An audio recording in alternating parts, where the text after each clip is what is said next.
it is one of the most spiritual places in New York. I believe that the trees and the environment allows a lot of people, regardless of where they are in their lives, to come together.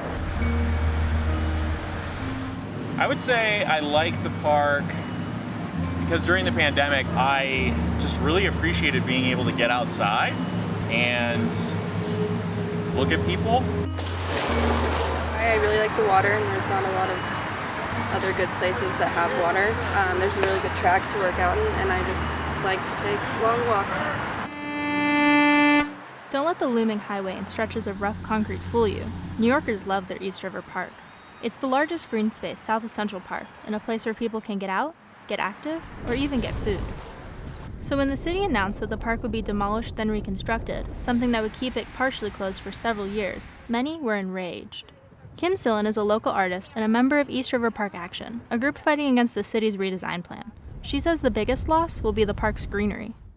The city's going to destroy 1,000 healthy trees and destroy 46 acres of grassland and put in concrete and astroturf, which is just ludicrous, and it's going to be a $2 billion project. The redesign was set into motion when Hurricane Sandy flooded the area in 2012. The high tides proved it was high time to protect the park and nearby residents from dangerous storm surges, a problem exacerbated by climate change. Malcolm Morales is a sociology PhD candidate at New York University who studies public responses to climate-adaptive infrastructure. He says after Sandy, the city worked with residents in the area to design a flood control plan. The city and the federal government started planning a lot of different infrastructure projects to protect coastal neighborhoods from climate change. They had meetings and workshops where everyone would be invited, all the members of the community, and the city, along with residents, kind of designed this project together. These designs proposed a floodable park. New barriers would prevent flooding for the residents just beyond the park, including over 10,000 people living in public housing. The park itself would simply absorb the water. They spent almost 5 years working on the designs and kind of going through the bureaucratic processes of trying to get this project constructed. And in the summer of 2018, there were all these different engineering reviews in the middle of the summer that were kind of hidden from public view. And behind closed doors, the engineers decided that the project wasn't technically feasible. Instead of a floodable park, the city decided to raise the entire park by 8 feet. This would require the removal of 991 trees, something activists like Sillen say could be lethal. This plan is going to literally kill people. That, the air quality is going to be so poor. The other thing that's really worrying is that the heat is going to be incredible. Parts of Harlem that don't have trees are 30 degrees hotter than Central Park West. And that's not insignificant when the temperature is 90 or 100 degrees. And with New York City Housing Authority, or NYCHA, buildings located just across the highway, activists say the city's plan endangers predominantly low-income individuals and people of color.